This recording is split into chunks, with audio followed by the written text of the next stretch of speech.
Boom, we are live. Hello, everyone. Thank you so much for joining me today. I am super excited about today's episode. It is my 96th live episode on CityClips, and we're focused on North Florida business and tech. And super an honor and a privilege to have Chuck Howell here with us today. And I'll tell briefly his quick intro before we dive in. We actually met at an event called Tallahassee Investors Network that meets monthly, and it's actually hosted at Industry Tallahassee, which was really awesome to be able to check out for the first time. And then meeting Chuck for the first time also. I did not expect to be able to meet the owner of the building at that event. So great people there with Mark and Camille, giving them a shout out, and they need to be on my show. I've been asking them, so we'll work that out. So quick intro on Chuck. For those who don't know, Chuck Howell is a principal and co-founder of Charles Street Realty Partners, a real estate investment and development firm specializing in multifamily, student housing, and special situation assets.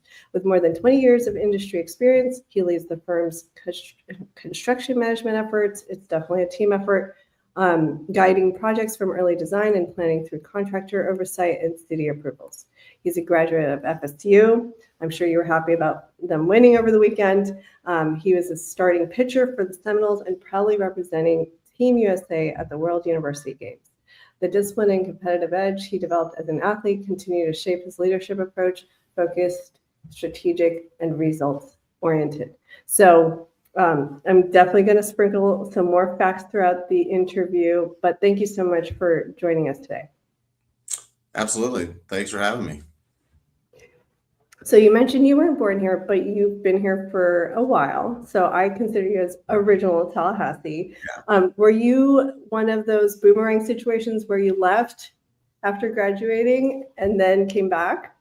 Well, when I graduated, I stayed here for a long time, and had an initial business, couple businesses that I kind of got started right out of college and kept those. But then 2014 ended up leaving and moving to Denver. I graduated in 97, so I was here for quite a while after graduating, and then moved to Denver, where one of my business partners lives there now. Our corporate office is actually in Denver, and so moved there, started the current business, Charles Street, and then my other partner's in Boston, and he would come there, pretty regularly. But that was kind of we had already been in business for a while, doing several projects, a lot of student housing stuff.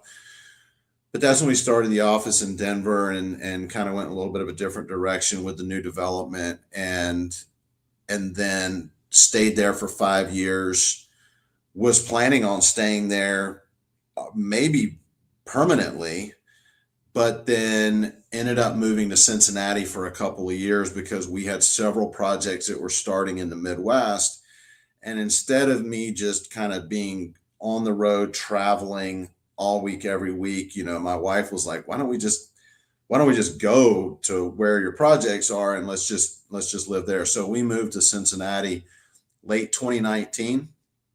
And we were there for a couple of years, which actually really worked out well, because when COVID, came along, I wasn't having to travel via, so many flights. I could drive. Like, we had a house in Cincinnati, but I had a project in Columbus. I had a project in Indianapolis and Pittsburgh, and I could kind of drive where I needed to. And so it really just kind of worked out well. But then after a couple of years, we started the projects here in Tallahassee, and so it really made sense at that point. My wife wanted to get back to Florida, so we moved back to Tallahassee. But it was kind of the purpose of it was, part of it was like, hey, got to kind of figure out this, these projects, because I knew I wanted to do one in Tallahassee, and so let's figure it out a little bit, and then let's pitch it, in Tallahassee. And I'm glad we did it in that order. I remember you mentioned that you majored in, is it real estate or housing, and then minored in business. Did you know you were going to start a business right out of college? And you were the CEO of Apartment Seekers, right? Yeah, I mean, I think back to college, and yes, my degree was called housing, and then I had a minor in business. It was focused on real estate, and it was pretty apparent to me early on that I was wanted to start my own business. My dad owned his own business. It seemed like something that was kind of in my blood, so to speak. And at the time I was playing baseball in college, and really, to be honest with you, one of the main reasons why I didn't try to go play professionally baseball was because I was ready to get into business, and that was like there was no questions. Like I got a couple calls from some teams right before the draft my senior year, and I was just nope. I'm good. I don't want to play baseball anymore. I'm ready to get into business, and that's been nearly 30 years ago at this point. And I mean, very successful. Like you're managing, it says here, the transaction volume now is over 1 billion in total transactions since 2010. And completed assets, you've acquired and developed more than 5,000 student housing beds and multifamily units. And so that is a lot. Yeah, no, I mean, it's cumulative. 2010, it's hard to believe, it's been that long. It's been 15 years since my partners and I kind of went down this path, and there's been a lot of twists and turns over those 15 years for sure. Not only within our organization, but within the business as a whole. When we first started, we bought like older properties that needed a lot of work to them. And so we would buy these properties built in the 60s and 70s and renovate them and then, get the rents, increase the rents to get the values up. And that was kind of our playbook to begin with. But then, we kind of noticed that some of these properties that are 50 years old have got a lot of issues that you don't know about when you first buy them, and they don't really show their ugly face until you've owned them for 6 months or a year or something along those lines, and all of a sudden you start seeing all of these expenses that you didn't plan for, and it really starts to impact what your financials look like. So that was when we started saying, maybe we should look at new development, because we're in a little bit more control of what those expenses are going forward. And that's really when we got into the new development. And this was 2 years after 2008. Where did you feel like, because there was a lot of opportunity with everyone losing properties, and this is just commercial, that you went into business with your business partners 2010, like, okay, we should get into it now? Yeah, I mean, if you go back to that time period, really like '07, '08, '09 was really some dark days on the lending side. Like borrowing money was not easy, like really, really difficult. And about 2010 is where things started to kind of open up a little bit, to where the banks started to get back and being more, you know, I won't say aggressive, but they were just back to business, kind of back to business as usual. And I think we had a pretty good business plan, and in the commercial lending world, it's more about like, what's your plan? What are you going to do with this asset? Like just to say, oh, hey, this is a, $10 million piece of property that we want to buy. It's much more than that. Like you got to say, this is what we're buying it for. This is what the rents are. This is what we're going to do with it. This is what the future of the property looks like for the next 3, 5, 7 years. And we had a good plan, even for guys that didn't have a ton of experience. We had a really good plan of how we were going to increase the value of those properties. And we were coming at it from a little different angle than what many other people in the industry were doing. And I think the investors liked it. I think the banks liked it. And, pretty quickly we were picking up properties, and we had a couple in Tempe, Arizona, and in Tucson, Arizona, and Pullman, Washington, and Blacksburg, Virginia. We started to kind of build out this portfolio to where, you get to 2015, 2016, and we had 5,000 beds. And that was kind of the point where we started saying, okay, what do we want to do next? And it was a really kind of interesting time in the cycle of the real estate market where more and more people were looking for these opportunities to buy older properties and renovate. And the ones that we had purchased, we had renovated part of the property, but not all of it. And so we were able to sell it to people that still had what we call meat on the bone. Like the next guy could still do renovations and capture some of that upside. We weren't taking it all, but it was a nice thing for us. It gave us a nice way to sell these properties, and like I said, that kind of dovetailed into our kind of next strategy. Is there a bubble that, I've heard different interviews with, commercial real estate investors, and they're saying, oh, there's going to be another recession or possibly something else bigger. But because even economic forecasts are saying, there's not going to be a huge workforce to meet the demand, less people are going into work, commercial real estate will be impacted by this. What are you seeing in the future for commercial real estate? Because companies might not buy large buildings, for larger teams anymore. Well, I think when you look at commercial real estate, you have to break that down into smaller components. Just to kind of lump all of commercial real estate together would probably not be a great exercise. You really have kind of office, hospitality, multifamily, and then industrial. And so when you start to look at all four different groups, and you say, okay, where are opportunities, and where might there be, I don't like to use the word bubble, but where there's potentially some weaknesses in the market, and you say, okay, well, office is pretty tough right now. Ever since COVID, the whole office structure is a bit different than it was certainly before COVID. There's a lot of office buildings around the country that have not made it back to their occupancy. Some of them not even really that close. And different cities have kind of have handled things differently. Different businesses have handled things differently. Some businesses are like, okay, everybody's coming back to the office. Others haven't proceeded that way. And I think it has to do too with the type of businesses that it is. I know in my world that we need to see each other quite a bit.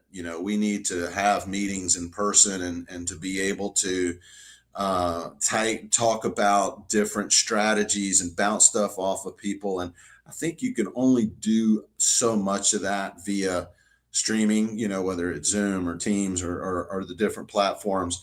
I think collaboration happens much more naturally when people are in the same office and in the same setting. And I'm not saying that necessarily you have to require everybody to come to the office every day to be able to do that, but we do feel that that's an important part of the business. But office is just a tough thing to kind of really predict the future of. And I think some people have tried to do that by saying, okay, well, we're going to convert these office buildings into multifamily or some other type of use. And that's a whole lot easier said than done. A lot of times the mechanical systems of an office building are a lot different than the mechanical systems of multifamily. And so trying to retrofit the HVAC system on a 1,000,000 square foot building or something like that is just, man, you talk about just asking for trouble. So that's difficult. Hospitality is certainly making a comeback. But again, I think there's some soft spots on the hospitality front. I still believe multifamily is a great investment. If you look at housing in general, like if you really look at the number of units across the country that's needed, we still need more housing. And so then it really gets into a question about affordability. And you hear people talk a lot about, Well, we need more affordable housing. We don't need more expensive, class A plus housing. We need more affordable housing. And that's true. And you start to get into a whole bigger conversation when you start talking about affordable housing and how you create affordable housing.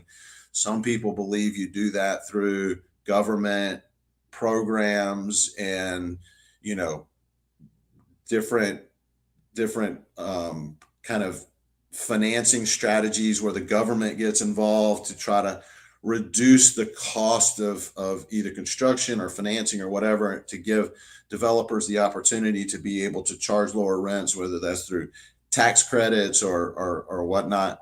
And that's certainly a way to do it. And we've seen that work in many instances. There's also a lot to be said for when people overbuild areas.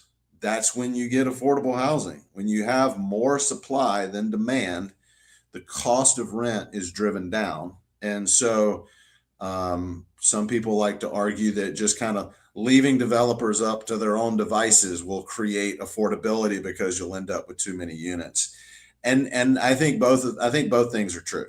And so I think people will continue to develop and build, whether it's multifamily or even, one of the new things we've seen lately is what's called BTR developments, which is build to rent, which is where you build, say 100 homes in an area where they're all for rent. It's run like an apartment complex where, the management company takes care of all the landscaping, takes care of all of the maintenance. You've got a centralized amenity space that all of the homes get to use.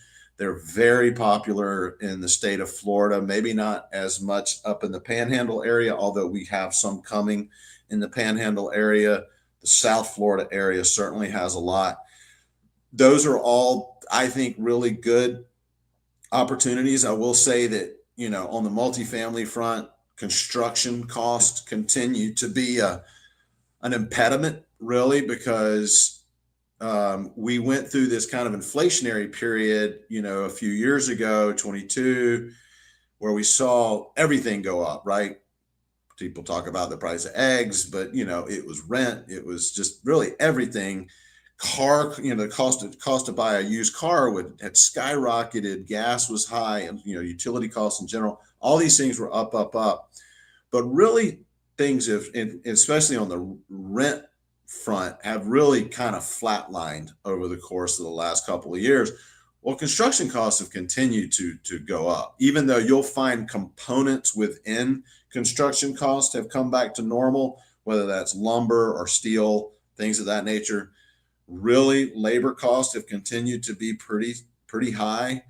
And so to build a project like Industry Tallahassee, for example, where you're having to build structured parking, you're in an urban setting, all of those things together really equate a pretty high cost per square foot, cost per unit.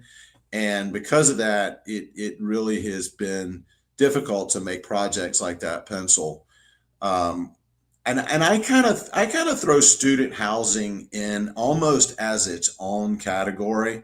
I mean, people would probably look at it and say that's a form of multifamily, but and for people not in the business, I could see why they would think that, but in our world, student housing and multifamily housing are really quite different. And in the student housing world, obviously things are very cyclical. 99% of your residents move in August. Their leases are for 1 year. 60% of those kids move out after a year, either because of graduation or they're going to live in the fraternity house or whatever it may be. They change schools. And so, it's you have this kind of lease up period. If you're building new, you're kind of under construction, you're leasing up, and you go from 0% occupancy to 90 something percent occupancy overnight. And that's completely different. And it impacts the returns to your investors differently than multifamily does. But it's also riskier. If you don't build it on time, if you miss that August window of move in, you're going to be empty for the next 11 months. And so that's a risky proposition. But then every year you got to lease up. If you don't get the building leased up when August rolls around, you're going to have a problem financially. And then again, of course, you've got different floor plans. You've got 4, 5, 6 bedroom apartments where people are piling in there, and then needless to say, that tenant demographic is very hard on a brand new building. And so, yeah, so these floor plans here, this is industry. This is our downtown property. These are for, mainly young professionals, but we have really anything from kind of kids in kind of grad school all the way up to, empty nesters that live with us. We don't have much on the undergrad front as far as students go. We do have another property over by campus that is all student. 2 properties over by campus, by FSU's campus. This all students. We have a student property at Penn State as well that is very similar. That one's a really, really big property. But you have to just plan on. You got to deal with noise complaints at 2:00 in the morning, and students being students. I can tell you right now, the Florida State beating Alabama did not help our maintenance staff. They had a busy day on Sunday and Monday and yesterday. So, and with the holiday weekend, it was already going to be a fun weekend for the students. And with that win, it just got a lot more fun. And look, we know what we were getting into. We have a 17.5-foot jumbotron out by the pool for that purpose, to watch the games. It's got a pool with a water curtain that comes down into it, and double-sided fireplace. And there's a lot of amenities these days for college kids that wasn't that way when I was in school. I lived in an old house when I went to college. Today's life for students is pretty nice. Yeah, no, thank you for getting into that, because you mentioned investors, and like you said earlier on, you had to put in some big bets. With your business partners, you learned things along the way, and then realized new development was the way to go. I just have to say, for like Tallahassee, like industry Tallahassee is a beautiful space, and I appreciate the detail that you've put into it. What I'm sure you met through several challenges, right? Having to get approvals, permits. I hear that it's a big ordeal for folks. And so for your team to choose Tallahassee to invest in property like this, like what did you all how did you come to the conclusion that you wanted to do something like this? Well, I tell you, one of the things that was a little bit of an advantage for us was because I did own that business, Apartment Seekers, for a long time. And we had a lot of people that came to us and wanted an apartment downtown. And there just wasn't anything like that. Cascades was built, and they built some apartments down there called Millstream. But they're a little bit outside of downtown, and it's a beautiful property. I know the developer that did that. He did a phenomenal job. I know the team down there that runs it. They do a great job. We encourage, we don't want to be the only guy downtown. But we thought we could bring something a little bit different to downtown. And you sit here and you say there's 4.9 million square feet of office space downtown, where you've got the university, you got, both universities close by. Where are the professors? Where are they supposed to live? Like, there's plenty of student housing space, 40,000 students at Florida State, and we got plenty of beds for them. You got 12,000 faculty and staff that work there too, with no apartments downtown for them. So we just saw a real opportunity, whether it's, state government.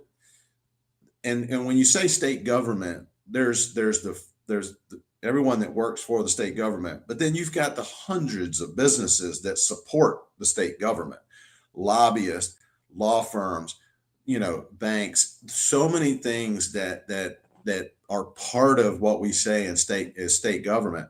And then you've got Florida State, FAMU, and then not far away is TMH. So we kind of refer to as eds and meds, right? You've got the higher education, you've got great hospitals, and so for us, it just really seemed like a no brainer.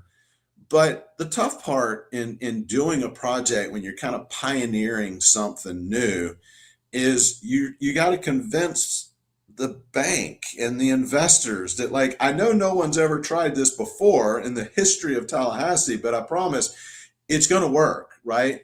And so to be able to kind of show that on paper is a little bit more challenging. And so, we had to come, say, hey, look, they did it in Louisville, Kentucky, and it worked there. And they did it in Birmingham, and it worked there. And they did it in Columbia, South Carolina. Like, look at these places that were like, okay, here's a capital, also kind of big university school. They didn't have downtown housing beforehand either. They did it, and look at the success that they had. And so, you start to kind of cobble together different, statistical pieces of relevant information to put it together into an executive summary, into a business plan, into your projections. And it took a while, and I mean, part of it was, we did we were part of the CRA, and the city worked with us to come up with something that was going to help on that front. And we really had a lot of support from a lot of local people. Like this, what was here before was Envision Credit Union. And so we bought the bank, the site and everything. Well, they built their new facility just right down the street a little bit. Daryl Worrell, who is the CEO of Envision, he was so great. I see him all the time. I mean, he's a major reason why this came together. And the people at the city, like Mayor Daley was part of those conversations. And then, Wayne Tedder and the team, the city management team, like meeting with all of them, everybody could kind of see what we were trying to do, and they really kind of got on board and helped put the kind of full package together. So I do think that it was there was a lot of people involved, a lot of people helped. It was a difficult project to get across the finish line. I mean, Chip Hartung, who's a local real estate agent, he brought this to me, I think in 2017. It was when we first looked at buying this piece of property, and we opened it in 2024. So 7 years just to kind of get the doors open. So it was a lot to do, for sure. Yeah, that's a long-term project and a big risk. Have you felt like, I think you mentioned earlier that it's been worthwhile the time. I think you're at full capacity, right? Are you almost? We're a little over. How are you? We're about 91% right now. Wow. Yeah, it was, and it's a big property, and people don't. I don't know if a lot of people know there's 248 apartments here. I mean, there's 231 apartments and 17 townhomes. That's big for an urban project. Millstream, I think, is about 161. Some of the other ones that we have in other cities, Cincinnati's 155, Pittsburgh's 161, Indianapolis is a high rise. We built downtown there is 230. So it's a big property. And 248 apartments in Tallahassee, Florida is a big property, is a big project. But it has been really well received, and we have had such great enthusiasm for the project, to have now be at 91, going on 92% occupancy. It's the people that we thought were going to want to live here. It's the people that want to walk to work. It's the people that want to walk to dinner. They don't want to deal with traffic out to the northeast or driving in from the east side of Tallahassee. They have really embraced the urban living, and I think it's great for Tallahassee. And now we've got a sushi restaurant about to start construction in our retail, teppanyaki, kind of a private club. We've got a couple other conversations that we're having with groups that are going to try to round out the retail. Well, now all of a sudden you're talking about potentially 2, 3 new restaurants to downtown and kind of a whole new vibe there, right basically at Main and Main between Tennessee and Monroe Street, which is great for our residents. They have, things right at their fingertips, but it's also, more reason for people to come downtown, see how fun it is to be downtown, and something that, people haven't really thought about a lot in Tallahassee is like, hey, why don't we live downtown? And now that's becoming more and more kind of normal since us and Millstream built. That's awesome, because we always hear in conversations like, what about downtown? What can we do about it to revitalize? And I feel like your team has really pioneered the way to make that happen, putting that, the space there, Industry Tallahassee. I've been going there more often because of the events hosted there. And I know I can't believe it's already been 30 minutes, and I want to respect your time and make sure we wrap up. But real quick, just a few things. Yeah, go for it. Just to mention. I got a little more time. Okay. Like for investors, just to dispel any kind of concepts people might have, like you mentioned, most of your investors are US based, but you welcome overseas, but most of it are US based. And your returns, it looks like you've delivered project level levered. And this is language I do not know, but you can probably explain it a little bit more. IRR is exceeding 28% on a blended basis. And then, of course, that includes various experience of expertise for your whole team. They're based in, one is in Boston, one is in Denver, and you're here. How do you operate your team remotely? Do you meet in person often? How have you managed to work this long-term business relationship well? Well, my partners and I probably spend a couple hours a day on the phone with each other. I mean, we talk all the time, and weekends too. We're constantly in communication, and then it ebbs and flows a little bit depending on kind of what we have going on. At one point in time, we had 6 projects under construction at one time, and I was having to travel all over the country, and I was 100,000 miles a year in the air and things of that nature. And it was a little bit different there, but now we're more in the operational mode. And so we communicate quite a bit. We do try to meet at least quarterly to be in the same room. A lot of our ops people are actually here in Tallahassee. And so I'm with them almost on a daily basis, unless they're traveling. They do more of the travel now than I do. I kind of stay a little bit more grounded here, but I try to get out to the properties at least once every month or so. But I typically have people on site at all of our properties on kind of a weekly basis, even though we use third-party management companies to run the day-to-day operations. We're really, really involved with our assets. And so it's a blend. It's various ways that we kind of stay connected and stay on top of what's important. But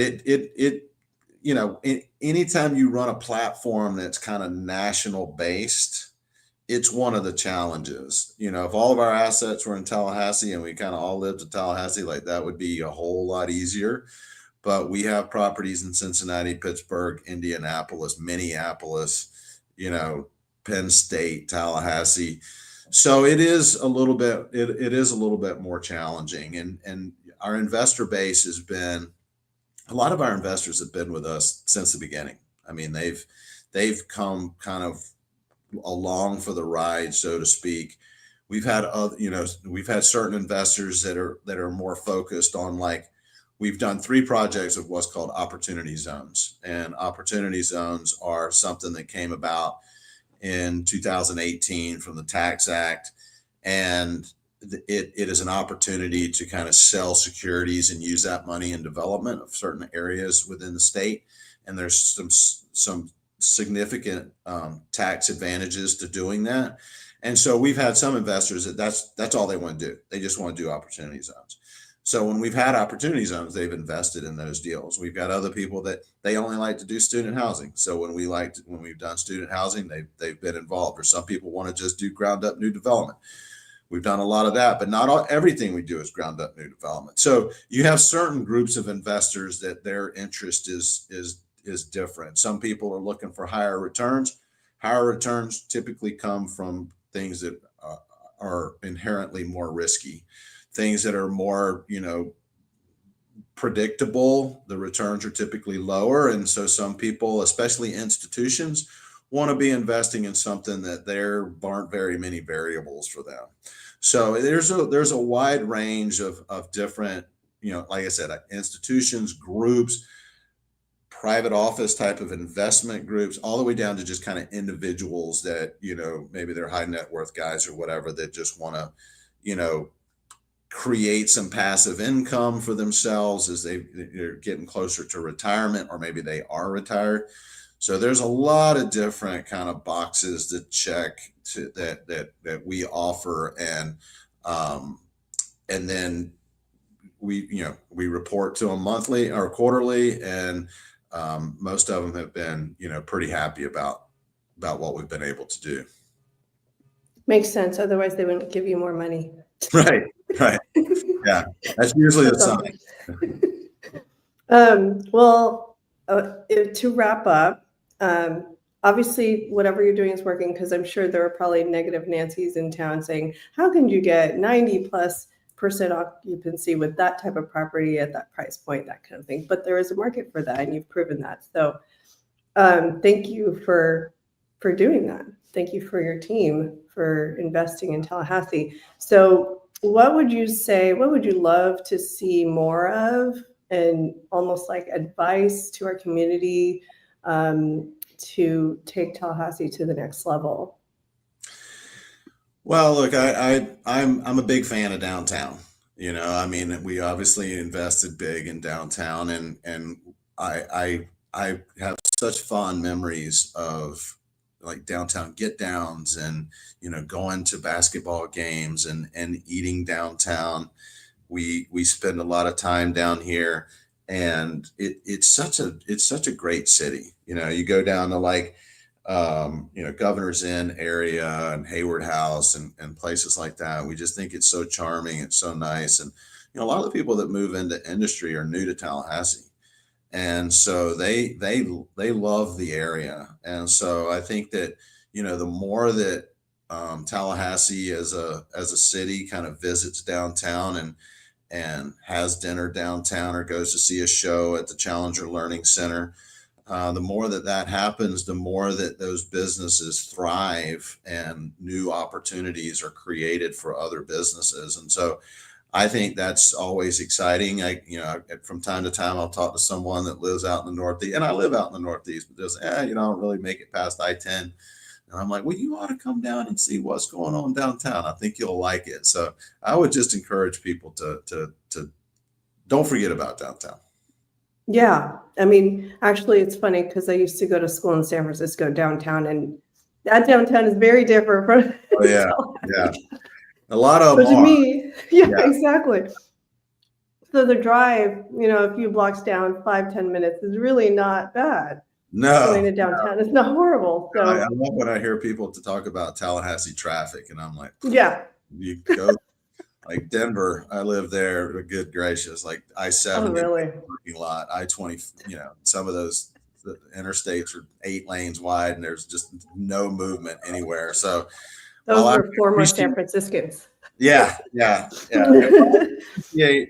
down the road at 5:30 isn't always a cup of tea. Like, it does move, which is always the case in some other cities. But sometimes we might be a little spoiled here, but that's okay. That's that small town charm.